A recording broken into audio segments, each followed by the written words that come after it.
Would you believe a creature like Bigfoot bringing its dying child to a human, not to attack, but to beg for help? In the autumn of 1991, deep in the misty mountains of Smoke Hole Canyon, West Virginia, 72-year-old Miriam Calloway, an old widow living alone in a wooden cabin, opened her door one fog-drenched morning to find a massive, fur-covered figure crouched on her porch. It was Bigfoot, female, placing her feverish, injured child at Miriam's feet. No roar, no threat, just a desperate, pleading gaze. Miriam didn't flinch. Years ago, she was a mountain nurse, and she recognized something even more familiar. This was the same creature she had once saved during a forest storm, as a baby. And now, it had returned, as a mother.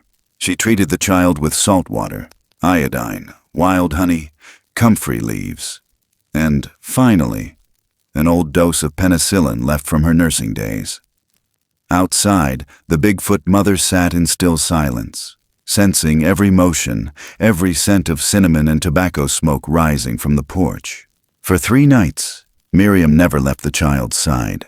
And outside, 3 slow knocks echoed from the woods, answered by 2 soft taps on the wood stove inside. A wordless conversation, a pact. When the child finally stood again, the reunion was quiet but powerful. A chuff of breath, a tender embrace, and the offering of a dogwood branch. No word spoken, just a sacred understanding. And if you think this was just a myth, wait until you hear what she found the next morning. Some bonds don't fade with time. They remain, like the breath of the forest. Before the sun had the courage to rise, the smoke rolled low through Smoke Hole Canyon.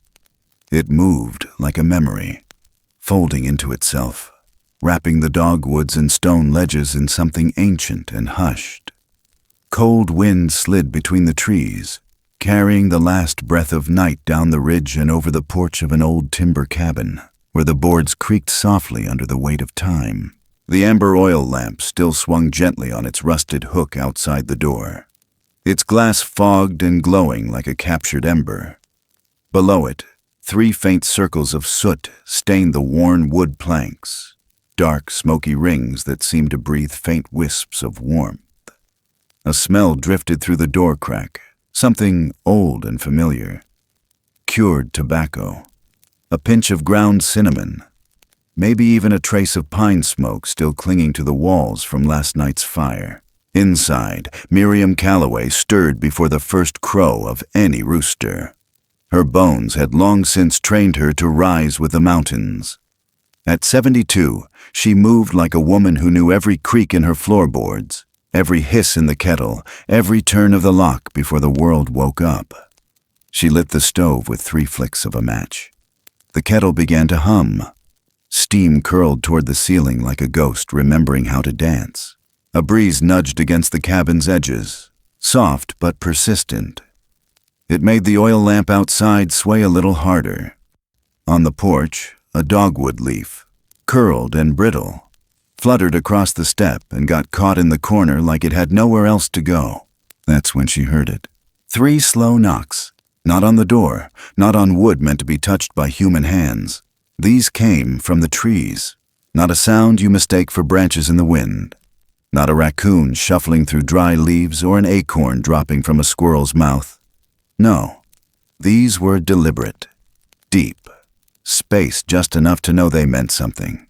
She froze, kettle still in hand. The world narrowed. 3 knocks. Not again, she thought. Not after all these years. Her fingers trembled, not from fear, but from something older. Recognition. She moved to the door like someone approaching a grave that had shifted overnight. Her hand hovered over the knob, then dropped. She didn't unlock it. She just opened it, and there it was.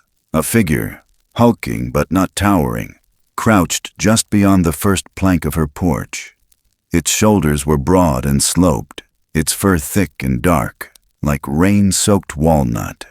Steam rose from its body in coils. The eyes met hers, eyes black as creek stone but deep, so deep she saw herself in them. The creature said nothing. It made no sound at all. It stepped forward, but what it carried stopped Miriam cold. Cradled in its long arms was a smaller form, limp, barely breathing. The size of a toddler. Covered in the same dark hair, but matted with sweat. Its chest rose and fell in jagged pulses. Steam poured off its body, but it wasn't from the cold. That child was burning up. And then, without a word, the mother placed it gently on Miriam's porch. Not tossed, not dropped, placed. One knee lowered first, then the other. It laid the child down like it had watched a human mother do it once, long ago, with both hands under the head and chest, palms flat, as if the porch itself could remember tenderness. Miriam didn't speak. She couldn't. She looked at the creature's face. It didn't plead. It didn't growl or flinch or shrink back. It only watched. That's when it hit her. The shape of the eyes. The way the breath trembled at the nostrils. The slight tilt of the head when the child was laid down. She had seen it before. In 1975, a thunderstorm in Dolly's sods. She was younger then, but not by much. The memory had haunted the edges of her dreams for decades. A small creature caught in wire, bleeding from the leg, gasping for help it didn't know how to ask for. She'd cut it loose, poured iodine into the gash, sat up all night beside her stove with the shadows shifting. In the morning, it was gone. Only a broken branch and 3 rings of ash where the fire had been. Now this mother, this child, and those same eyes, the same silence, the weight of it all crashed into her at once. Her lungs forgot how to pull in air. Her knees locked. Still, she stepped forward. The mother didn't move, not 1 inch. The child lay between them, steaming in the cold like a stone pulled from boiling water. Its breath caught, rattled, then hitched again. Miriam bent, slid her hands beneath its back and knees. It was lighter than she thought. Too light. Burning to the touch, the mother's breath tensed. But she didn't stop her. Miriam stood with the child in her arms, the heat from its body crawling up her chest and into her neck. And the mother. She sat down, right there, on the porch, as if the wood had been carved just for her. She tucked her long legs in, wrapped her arms around her knees, and stared into the fog like a statue carved from grief. Miriam stepped back inside. The door creaked shut behind her, but not all the way, just enough to keep the cold out. She set the child on a folded wool blanket beside the stove, the one she hadn't used in years, the one that still smelled faintly of her son, Nolan's. Then she turned back to the door. The creature outside hadn't moved. Steam still rose from her shoulders, eyes still fixed on the cabin, on the life within it, on the only hope she had left. The porch light flickered. The wind shifted. The 3 circles of ash began to dissolve under the morning dew. And in that moment, somewhere between breath and prayer, Miriam Calloway knew something sacred had been placed in her hands. Not just a creature, not just a child. A vow made in silence. A vow spoken through ancient eyes and trembling lungs. A vow that would test everything she had left inside her. And outside, in the thickest part of the fog, the trees waited, quiet, watching, holding their breath, as if the whole canyon knew. This wasn't the first time, and it wouldn't be the last. The moment the cabin door clicked shut behind her, Miriam moved like time itself had been cut in half. 1 part memory, 1 part instinct. Her hands didn't hesitate. Not when it came to pain, not when a life hung between yes and no. She'd known that weight before, felt it in roadside berths and split-open knees on cabin floors. But never this. Never like this. She set the child down beside the stove, straightened the wool blanket beneath him, and pressed her fingers gently to the side of his throat. His pulse fluttered, shallow and too fast. Heat radiated off him in waves. His breath caught in his chest like it was trying to stay inside. Miriam didn't speak. She didn't pray out loud. She just moved. From the old pine cupboard, she took down a chipped ceramic bowl and filled it with warm water from the kettle. From a shelf above the hearth came a jar of salt and a tin of dried comfrey leaves. She worked quickly, but quiet. Every motion smooth. Every tool exactly where it had always been. She had kept this place ready for emergencies that never came. Until now. She dipped a clean cloth in the salted water, wrung it gently, then laid it across the child's forehead. He twitched. A tremor ran down his arms. His breath rattled. His fur was thick but clumped, soaked in sweat. She pulled the cloth down his neck, wiping along the grain, careful not to tug. The skin underneath was pink and hot.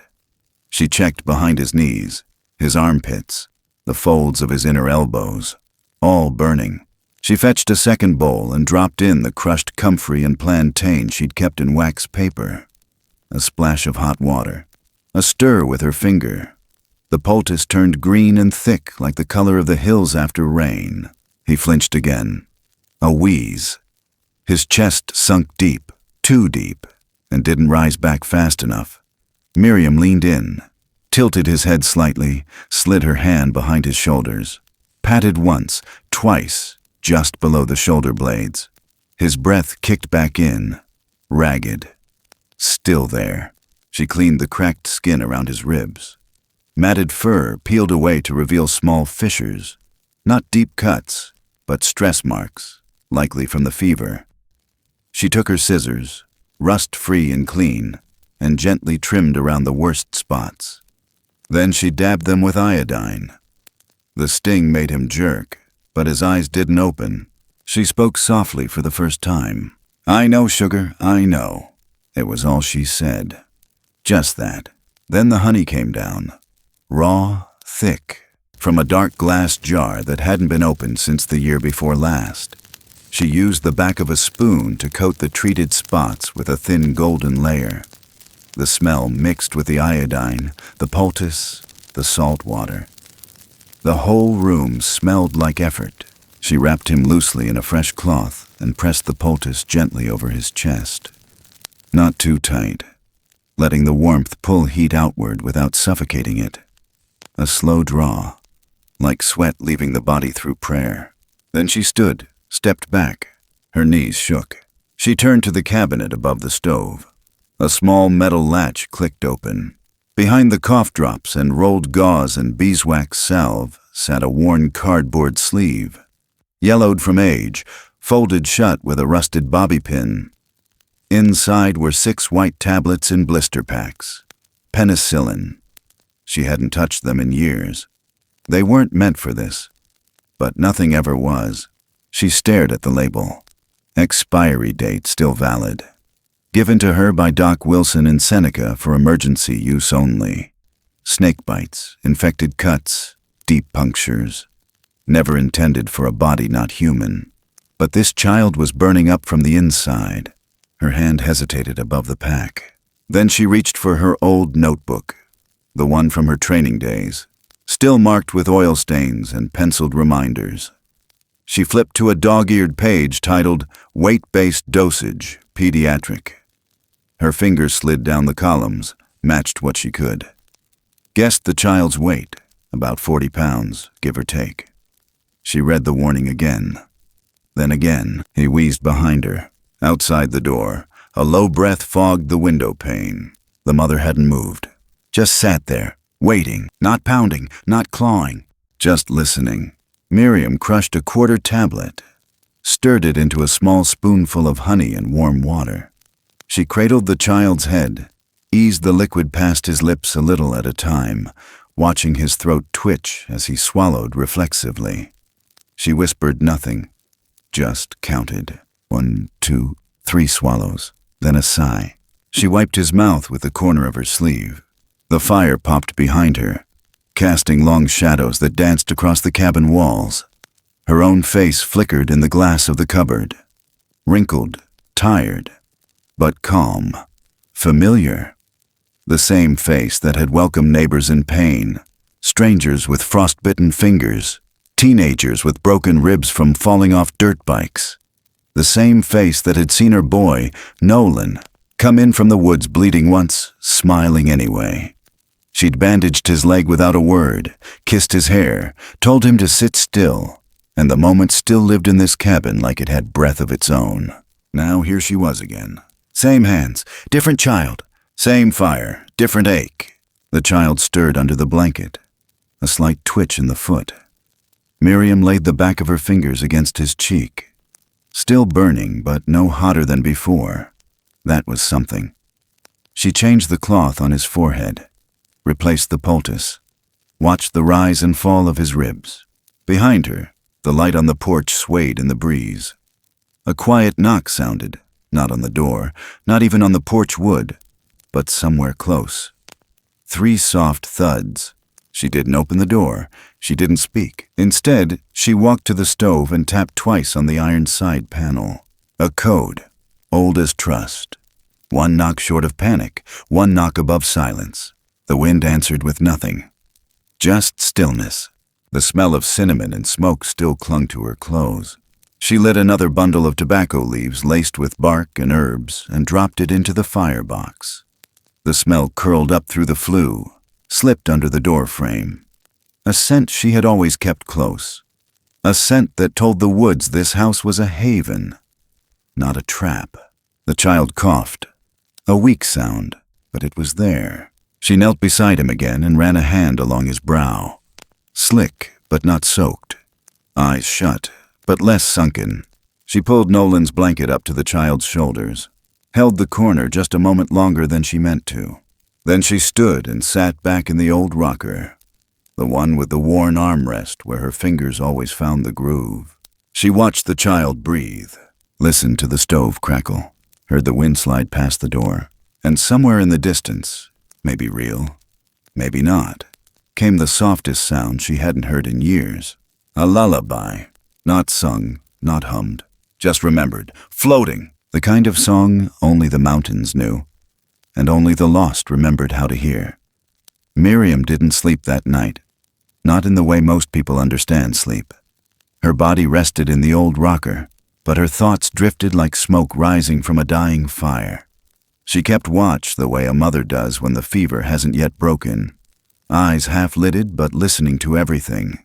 The stove cracking, the child's breath, the wind pressing against the windows with slow persistence.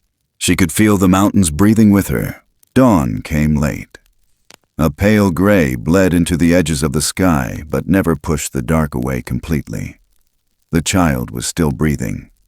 Shallow but steady. His chest lifted with the kind of rhythm that's earned, not given. She'd seen it in soldiers once, in laboring women twice her age, and now in this little creature swaddled in Nolan's old blanket. Her fingers moved to his forehead. Less heat, not gone, but less. She set her palm there and let it rest a while. The stove had gone to embers. She stood, laid another log inside, and stirred the coals until orange veins stretched awake. The light flared just enough to cast a soft glow across the cabin's walls. Her shadow bent strange against the pine boards, tall and crooked like a memory come home to roost. She walked to the window, not because she expected anything, but because habit pulls the eyes to where the heart last hurt. The porch was empty, no silhouette, no movement, just the faint outline of the 3 soot rings still marked on the boards, a quiet smudge in the wood that the wind hadn't bothered to lift. That sight, those rings, sent her spiraling back to a night the world had half forgotten. Fall of '75. Dolly sods. A storm like she'd never seen before or since. Lightning split the ridge like a jagged cross. The creek behind her camp had swelled fast, snapping off roots and flattening shrubs in a mad rush toward the lowlands. She was coming down the logging trail when she heard it. Something sharp, not quite a cry, but not wind either. She followed the sound, found a small figure tangled in barbed wire strung between 2 rotting posts. It wasn't human. She'd known that right away. But it wasn't wild either. The creature's leg was gashed, bleeding into the mud. Its breath came in panicked huffs. When she stepped close, it didn't fight, didn't bite or bolt. It just stared at her, like it was waiting. Her hands had moved without thought. Cut the wire. Wrapped the wound in a torn piece of her shirt. She'd carried it back through the dark, heart pounding louder than the thunder. That night she sat beside her fire, the creature curled near the stone hearth, a towel draped over its back. It didn't sleep. Neither did she. And sometime after midnight she must have dozed off, because when she woke, the fire was down to ash. 3 perfect rings. Not circles someone made, not drawn or etched, just how the ash had settled. Faint, soft, like breath frozen in time. The creature was gone, but just beyond the edge of camp, where the trees grew thick and close, a dogwood branch had been snapped and placed, not broken by storm or accident, but laid deliberately across a stump, a parting mark. She hadn't told a soul, not back then. Not when Nolan was still little and her husband still drinking too much. Not when the world kept spinning and people came to her for cuts and births and poison ivy. But she remembered. She remembered the way it had looked at her. Not like an animal, not like a person either, like something in between. And now, decades later, it had returned. Maybe not the same one. Maybe not even from the same bloodline. But something in its eyes last night had matched. The shape of the sorrow. The weight behind the silence. It hadn't just shown up at her door. It had remembered where to go. And maybe the 3 rings weren't hers to make in the first place. Maybe she had only copied something older than the hills. Something passed down in smoke and instinct. She turned back to the child. Still asleep, still breathing. She grabbed the broom and stepped outside into the cold that bit but didn't burn. The porch boards creaked under her weight. She looked down at the rings. 3 dark halos where the ash had settled the night before. She didn't sweep them, didn't touch them. Instead, she knelt beside them, let her fingers hover just over the marks. The wind carried the smell of the woods, wet bark, crushed pine needles, the ghost of old rain. It also brought something else, cinnamon, tobacco, faint but present. She wasn't alone. Not entirely, not ever. She stood, walked down the steps, and scanned the tree line. Nothing stirred. Still, she knew. They were out there, watching, waiting, hoping. She brought the broom back inside, but left the door cracked, just wide enough for the scent to slip out. Then she returned to her rocker, notebook in hand. Not the medical one, a smaller one, leather-bound, nearly empty. She opened to the first page. No date, no heading. She simply began. 1975, Dolly Sods, a creature in wire, iodine and rain, 3 rings in the ash. She paused, then wrote the next line. 2024, smoke hole, a child in fever, honey in memory, 3 rings again. She didn't know what would come next. Didn't need to. Some stories weren't meant to be written in one sitting. Some waited in the walls, in the floorboards, in the way the porch sighed under bare feet. She looked to the child again. He stirred. Not awake, but shifting, a sign the fever might be breaking. She placed the notebook down and reached for a fresh cloth, re-wetted in warm water, laid it across his neck. Then, like she had for years, she reached into the old tobacco tin near the window and pulled out a small bundle of dried leaves mixed with cinnamon bark. She lit it, let the smoke curl up into the rafters. It was something between a prayer and a habit now, a ritual no one taught her, but somehow one she'd always known. The light shifted, the room grew still, and as the smoke rose, 3 things lingered in her mind. The circles on the porch, the broken dogwood branch, and the eyes of something that had once been a child, long ago, or maybe still was. The night pressed in thick, like a wool blanket soaked through and thrown across the shoulders of the mountain. Miriam stood still for a moment in her kitchen, one hand on the back of the wooden chair, her other resting on the tin kettle just off boil. The child lay curled on the cot beside the stove, breaths thin and wet, body coiled under the old wool blanket like a thread pulled too tight. Every now and then, his limbs twitched, not in panic, but as if trying to shake off something that clung to him in sleep. Fever still hadn't broken. His skin stayed flushed, glistening, chest rising too fast, then stalling just enough to make her lean in and count. Again. She hadn't lit any bright lamps. Just the warm, low glow of the oil lantern hanging by the kitchen beam and the lazy flicker of the fire, dying slower now, like it understood not to leave too quickly. Shadows stretched long across the cabin walls. The smell of poultice and honey hung dense in the air, laced with something sharper, iodine, and the faint scorched scent of fever-slick skin. Outside, the wind moaned low through the canyon mouth, hitting the porch with a pulse like a wave pushing in from the deep woods. Then came the knocks. 3, slow, muted. They didn't come from the door. They came from the trees again. Miriam didn't flinch. She didn't speak. She walked to the stove, picked up the heavy wooden spoon she kept hung near the hearth, and tapped it twice against the metal side panel. Short, soft, just enough. A pause, then nothing. But that nothing felt full, like a held breath across the timberline. She turned back to the child, kneeling beside him once more. The damp cloth on his neck had already cooled.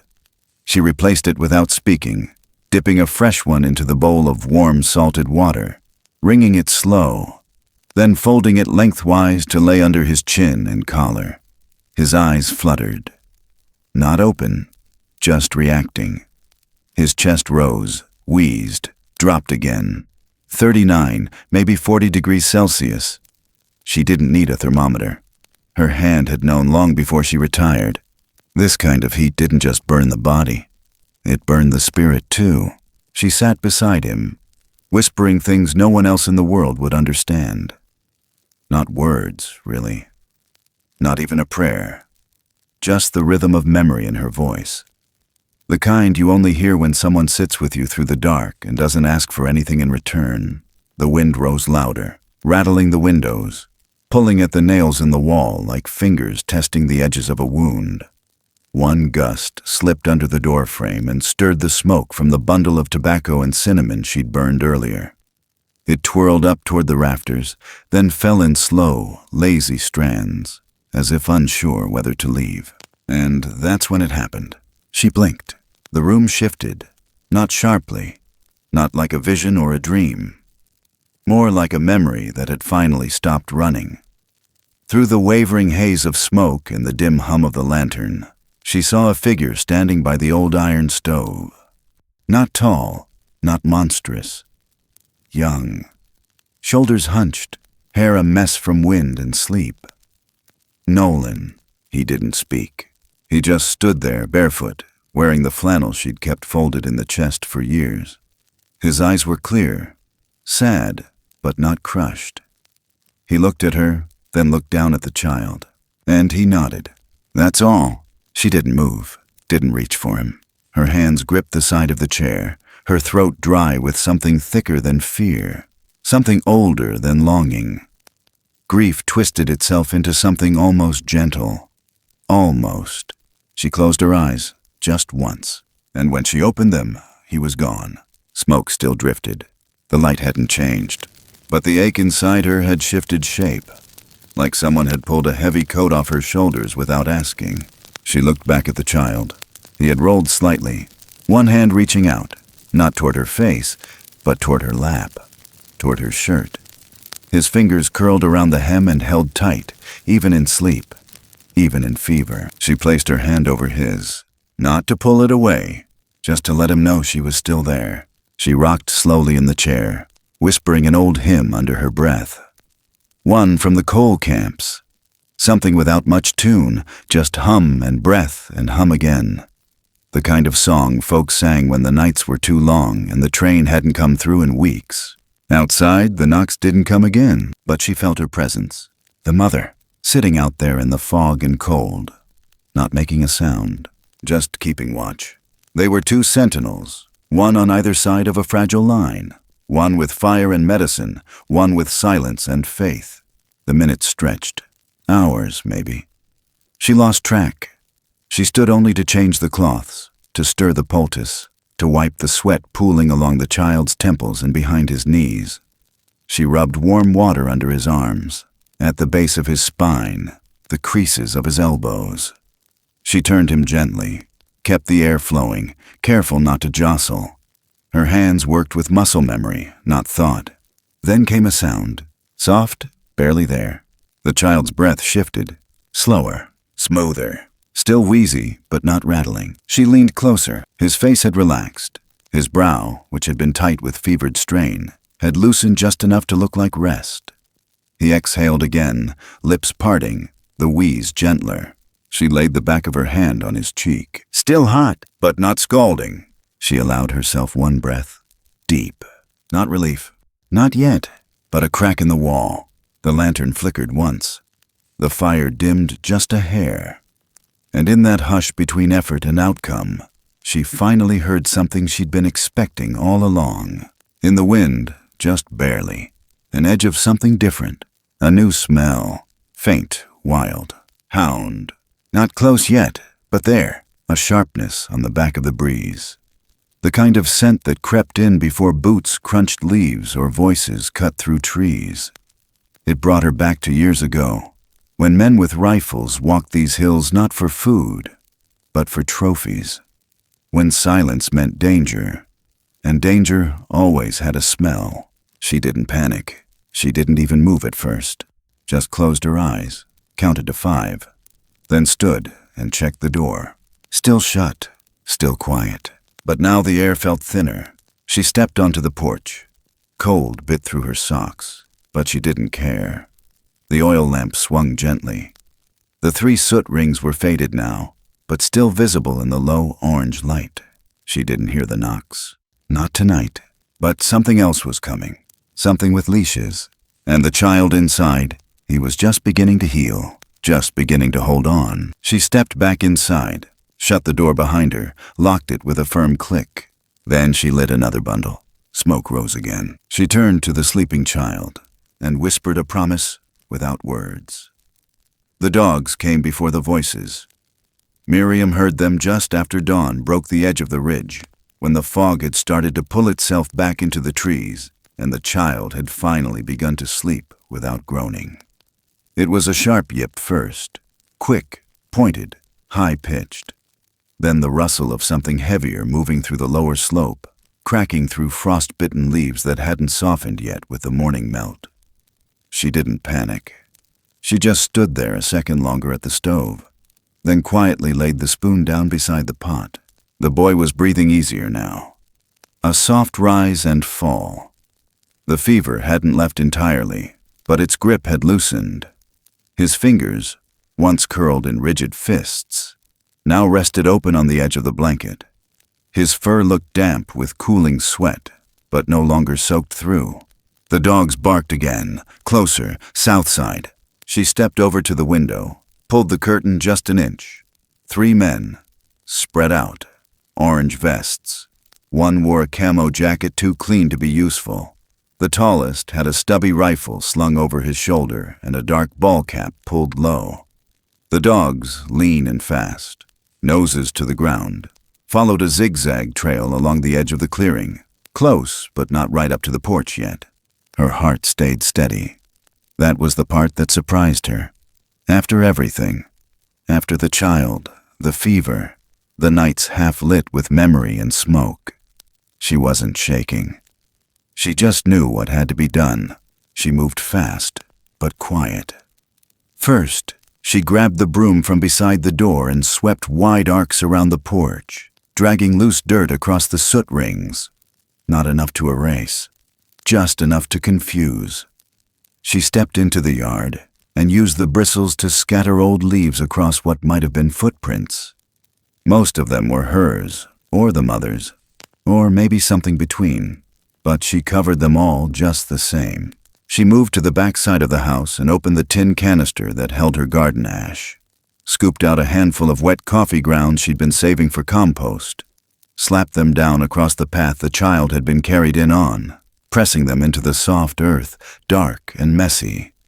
Strong-smelling, enough to mask something wild. It wouldn't fool a good nose forever, but it would buy her time. The barking turned to whining, then sudden silence. That meant the men had called the dogs in closer, either to heel or to hush. She didn't look up. Instead, she walked to the shed. opened it just a hair, pulled out a rusted metal hook. The kind used for lifting feed bags or pulling hay bales. She dragged it across the porch beam near the back step, tearing 3 jagged lines into the wood. Then again lower, across the barrel lid. Scratches deep enough to make a story, but not fresh enough to raise alarm. She grabbed a handful of dark hair from Nolan's old blanket, wrapped tight in a ball the size of a walnut, and rolled it across the step. Then stepped on it with her heel, flattened it, pressed it down with the corner of a firewood log, and scuffed it with soot. She stood back. It looked random. Looked like raccoon. Looked like nothing. Boots approached. Crisp steps on dry leaves. The crunch of men who hadn't grown up here. Town boots. Town breath. The smell of aftershave and processed coffee. They stopped about 30 feet out. One voice spoke first. "Miss Calloway." She turned the knob and opened the door slow. Her body cast a long shadow on the porch. "You're out early," she said. Her voice wasn't friendly, but it wasn't afraid. The man who'd called her name raised a hand, not in greeting, but in show. "We're just following up. Few reports from this way. Couple folks said they heard knocks, saw something. Big moving near the trail. Deer's rutting," she said plainly. "Bear still sniffing out the last persimmons. Everything's big in fog." One of the younger men stepped up onto the porch without asking. His boots left clean prints. His eyes scanned quick, too quick. Miriam didn't move. He nodded toward the beam with the scratches. "You have visitors." She tilted her head. "Black bear. Came sniffing around last night, looking for the compost bin. I scared it off with a pan. Didn't get much sleep." The man crouched, squinted at the scratch marks. Another one stepped forward, slower, staring at the step. His eyes dropped to the small tuft of hair. He bent down, pinched it between 2 fingers. "Dark," he murmured. "Raccoon," Miriam said, before he could think too long. "Got a family under the shed again. Happens every year." The men looked at one another. Then came a noise. 3 soft knocks. Not loud, not far, but not human. From deep in the woods, toward the slope they hadn't checked yet. They froze. Miriam didn't. She stepped to the stove, picked up the long iron spoon again, and tapped it twice against the side. The sound echoed once in the silence. No one spoke for a moment. Then one of the men laughed, dry, forced. "Wind's playing games," he said. "Old trees, hollows in the bark." "Sure," Miriam replied, still stirring the pot that wasn't cooking anything.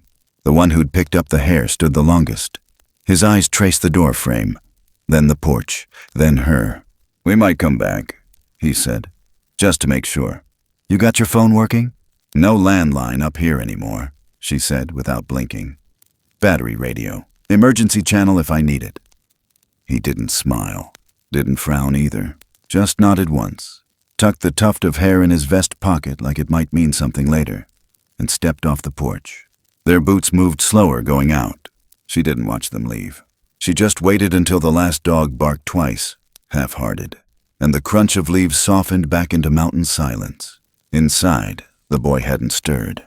Still asleep, still breathing, but his hand had curled back into a fist. She stepped over to the cot, sat beside him, and uncurled his fingers with her own. They were cold now, but steady. She placed the back of her hand on his cheek again.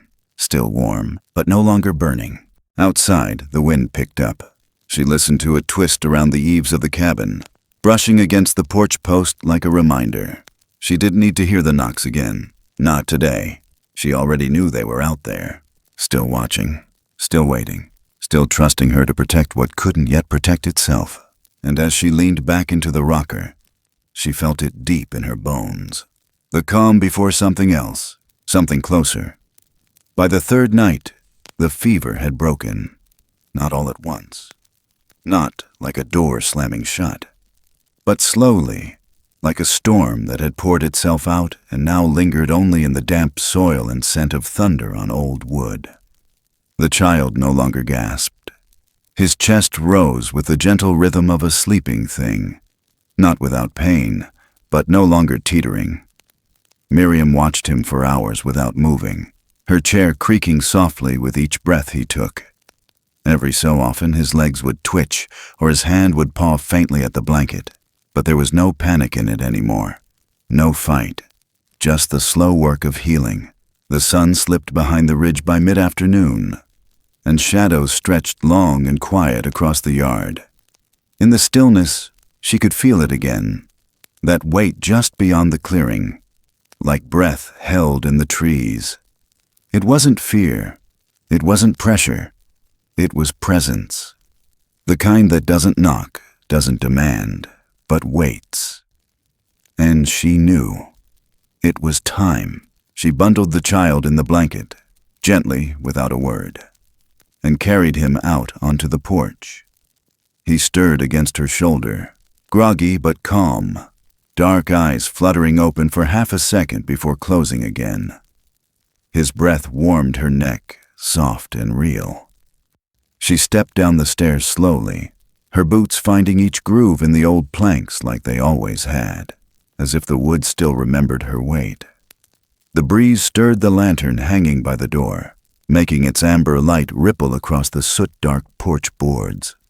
The 3 faint rings were still visible, though the morning frost had softened their edges.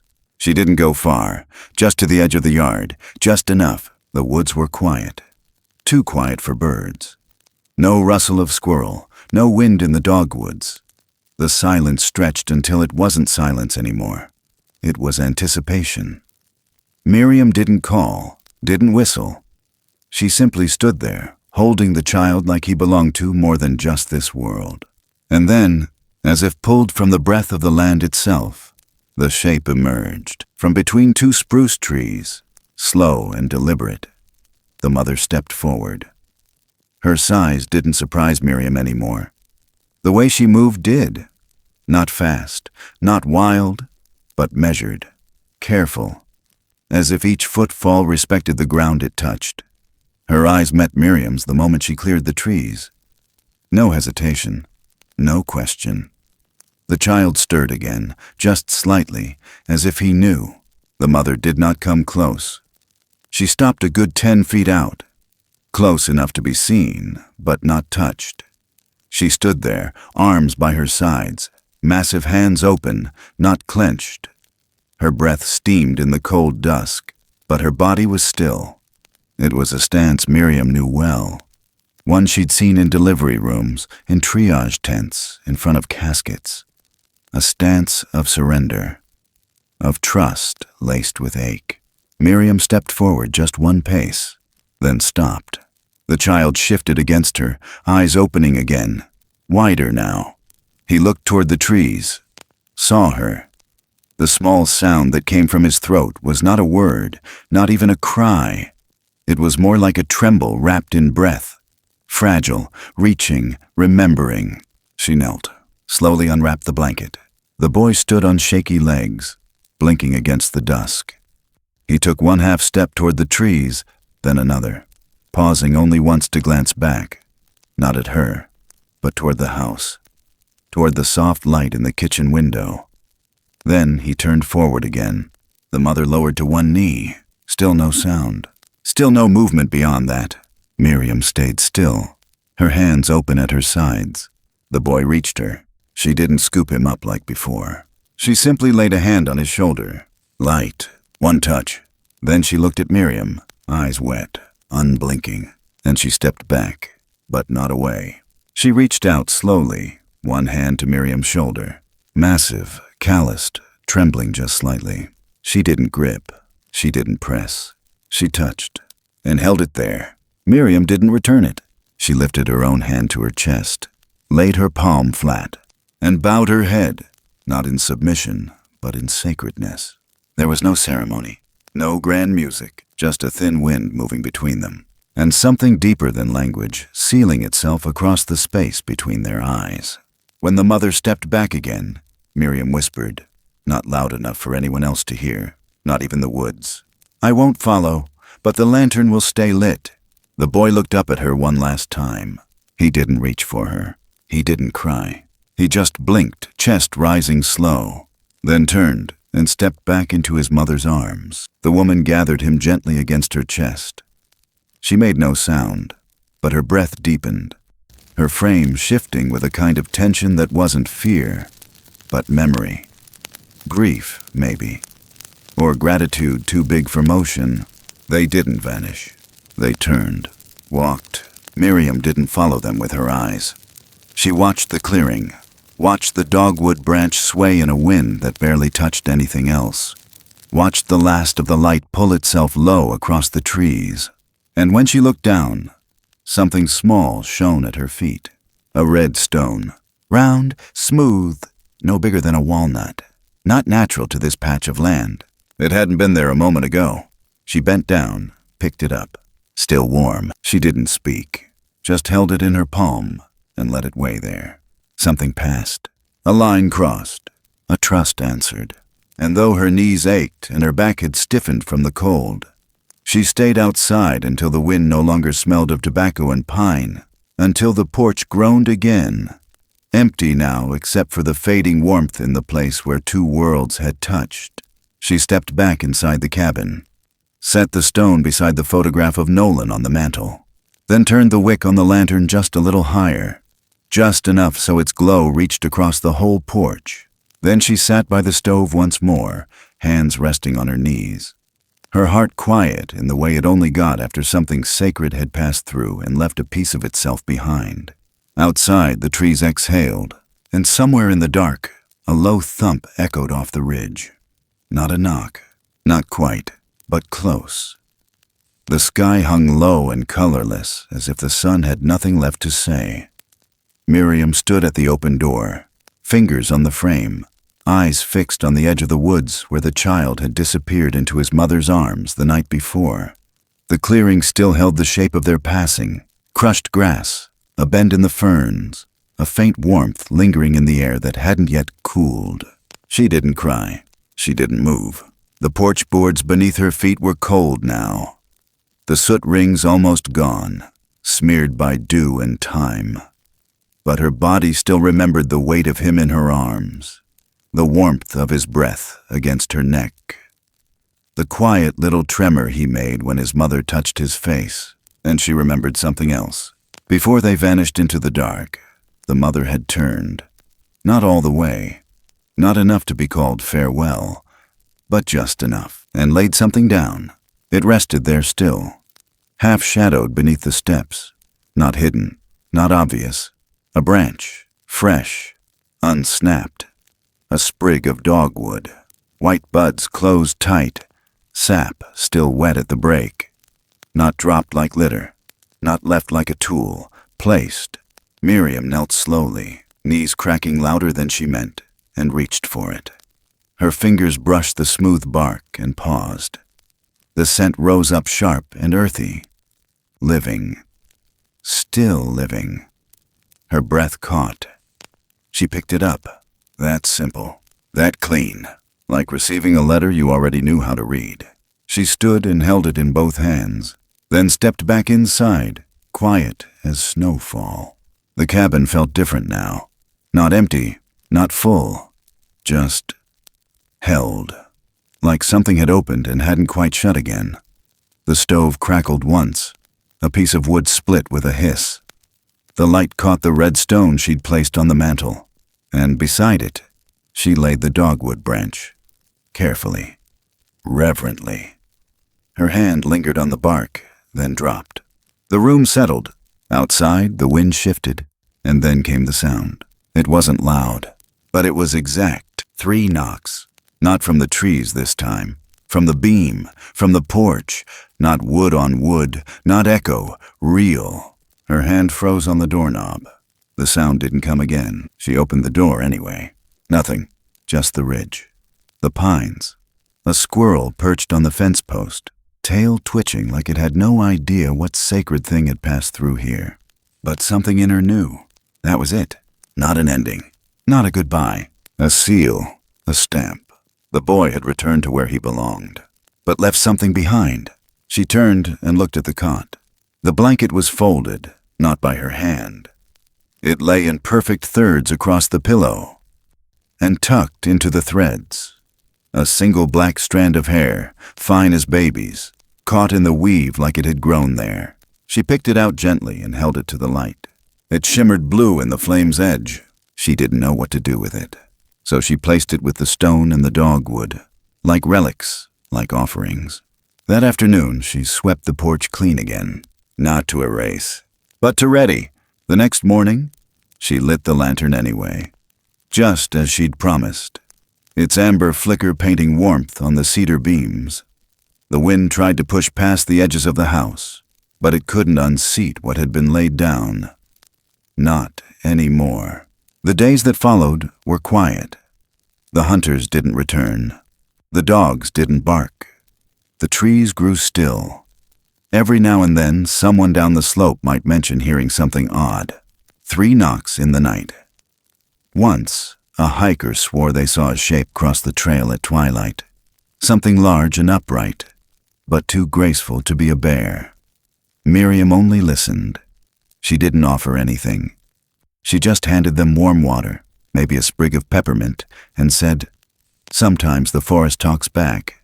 And when they left, she'd step out on the porch, press her fingers against the old wood beam, and feel the faint vibration there, like a pulse. One evening, just after supper, she sat on the porch with a cup of water cradled in both hands. The lantern swayed softly overhead. The air smelled of cinnamon and pine. And far off, from the other side of the hollow, a knock rang out. Just one. She didn't answer this time. She just smiled and whispered into the dark, "I hear you," then leaned back into the chair, let the slats catch her spine, and closed her eyes. She didn't dream that night, but the mountains did. They dreamt of a boy who'd been saved, and a woman who remembered how to listen. The morning came quiet. No wind, no frost. Just that soft blue light that makes everything feel older than it is. Miriam moved slower now. Not from pain, not quite. Just the kind of weight that lingers when something sacred has passed through and left a space behind. She stood by the hearth, hands wrapped around a warm mug, her eyes drifting not to the fire, but to the mantle above it.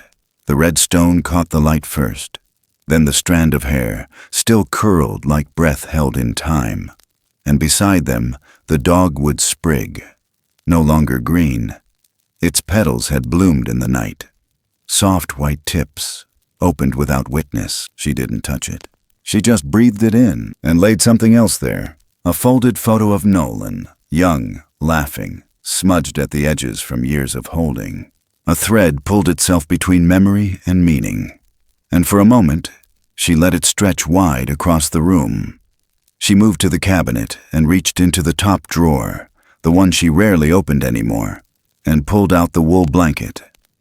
Not for warmth, just to fold it one last time. She paused when her fingers brushed the inside corner.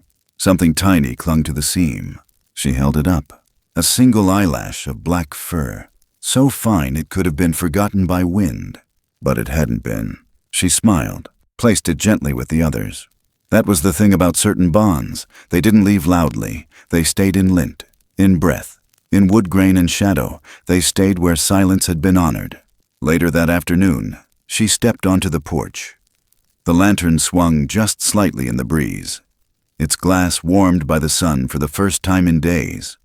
She wiped it clean with her sleeve, careful not to smudge the soot rings now long gone. It didn't matter anymore. The message had been left and received. She set a fresh bundle beside the door. Tobacco, cinnamon, cedar bark, tied with twine. She wouldn't burn it today, not out of fear, but because the air didn't need reminding. Some evenings, the folks in the valley would talk about strange knocks. Nothing aggressive, just 3, far off, like someone asking if you remembered. Miriam never joined those talks. She just sat on the porch, wrapped in an old sweater, her hands folded in her lap, listening. And when the knocks came again, as they did sometimes, off across the hollow, down near the creek, she didn't rise, she didn't answer. She whispered into the dusk, "Still here." That's all. Still here. On one of those evenings, just before winter returned, she took a walk down past the garden's edge, where the land sloped toward the tree line. The dogwoods there had lost their leaves. but one stood taller than the rest, its bark marked with 3 faint notches. Not natural, not carved. Placed. She stood beneath it, looked up through the bare branches, and said nothing. Didn't need to. Sometimes breath is the last prayer. When she turned back toward the cabin, she paused at the halfway point. Let her fingers trail along the fence. Let her boots move slow over the earth. And behind her, the trees breathed. Not wind, not echo, just presence. Later, she set the kettle on the stove, then reached for the red stone again. She turned it over in her palm and felt the warmth still tucked inside it. The kind of warmth that doesn't come from fire. It comes from having been held. She placed it back beside the open dogwood petals, and beneath her breath, she said it one more time, like a vow never broken. There are some bonds that ask for no words. They do not age. They do not demand. They stay the way breath stays with mountains. Outside, the porch light glowed steady. The door stayed unlocked. And far off, folded deep inside the woods, 3 faint knocks blended with the cry of a lone woodpecker at dusk. Real and not real, memory and moment, tangled into one. And the cabin sat quiet, except for the rhythm of the lantern flame, steady against the night. Some stories aren't meant to be explained. They're meant to be felt. In the hush between breaths, in the quiet knock of something you can't quite name but still recognize deep in your bones. Stories like this don't scream for attention. They whisper, they wait, and they stay with you, long after the lantern's gone out. What matters most isn't always what we see with our eyes, but what we're willing to hold in silence. Compassion that asks for nothing. Trust that crosses borders we were taught not to cross. A gesture, a moment, a choice to care for something. Simply because we can. Because it's the right thing to do, even when no one else is watching. Especially then. There's a kind of strength in gentleness, a kind of power in staying still, in listening, in honoring things bigger than ourselves. And maybe, if we're lucky, we find that some of the most important connections in life come not through words or blood, but through shared breath, offered kindness, and the quiet courage to believe we're not so different after all. Sometimes what's sacred isn't what we build or conquer, but what we protect, what we let return to the wild, what we carry in our memory, not to hold on to, but to keep alive in the stillness of our hearts. You don't have to understand everything to stand with compassion. You don't have to name a thing to know it's real. All it takes is a light left burning, a promise kept in silence, a place at the edge of the world where the human and the unknown learn to trust again, slowly, quietly, beautifully. If this story found you in a moment of stillness, if it stirred something inside you, reminded you of someone, or made you feel a little less alone in the dark, we'd love to hear what it meant to you. Please share your thoughts in the comments below. And if stories like this speak to your heart, ones filled with mystery, empathy, and quiet wonder, don't forget to like, follow, and subscribe to the channel. There's more waiting just beyond the trees, and we'll be here, lantern lit, always listening.